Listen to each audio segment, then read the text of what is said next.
Hi friends, வணக்கம். ஐபிபியில் நம்ம இன்றைக்கி என்ன தெரிஞ்சுக்க போகிறோம்னா, மை சர்வீஸ்னு போயிட்டு அதை வந்து ஐபிபி நீங்கள் ஓப்பன் பண்ணிட்டீங்க. ஒரு கார்டு ஒன்று கொடுத்துருப்பாங்க போஸ்ட் ஆஃபீஸில். ஆனால் அது ஏடிஎம் கார்டு கிடையாது.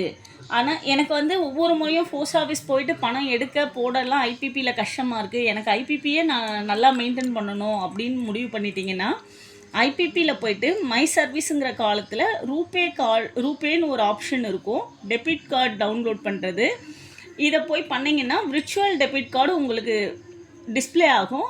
இதுக்கு வந்து 25 ரூபா சார்ஜ் பண்ணுவாங்க. உங்கள் ஐபிபியில் 25 ரூபா பேலன்ஸ் வச்சுருந்தா மட்டும்தான் நீங்கள் இந்த விர்ச்சுவல் டெபிட் கார்டை வியூ பண்ண முடியும். வியூ பண்ண பிறகு நார்மலாக எல்லா ஜிபேலையும் நீங்கள் லிங்க் பண்ணுற மாதிரியே, பேங்க் அக்கௌண்ட்டை லிங்க் பண்ணுற மாதிரியே பண்ணிக்கலாம்.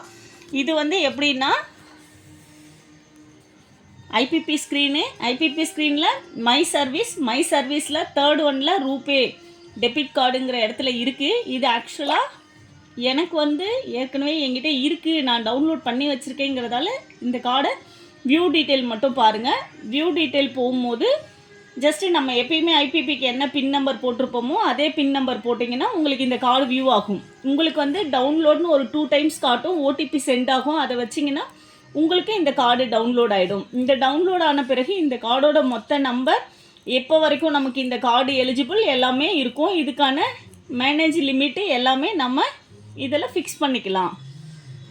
இந்த விர்ச்சுவல் டெபிட் கார்டு வந்த உடனே நீங்கள் எப்பயும் போல் ஜிபேயில் போயிட்டு உங்களுக்கு வந்து இந்த பேங்க் அக்கௌண்ட்டு, அதாவது ஐபிபிங்கிற பேங்க் அக்கௌண்ட்டையும் லிங்க் பண்ணி வச்சுக்கிட்டிங்கன்னா உங்களோட எல்லா பர்பஸும் நார்மலாக எப்படி யூஸ் பண்ணுவீங்களோ அதே மாதிரியே நீங்கள் யூஸ் பண்ணிக்கலாம். நீங்கள் இதை ஐபிபி வந்து ஜிபேயில் மாற்றிக்கோங்க. தேங்க்யூ.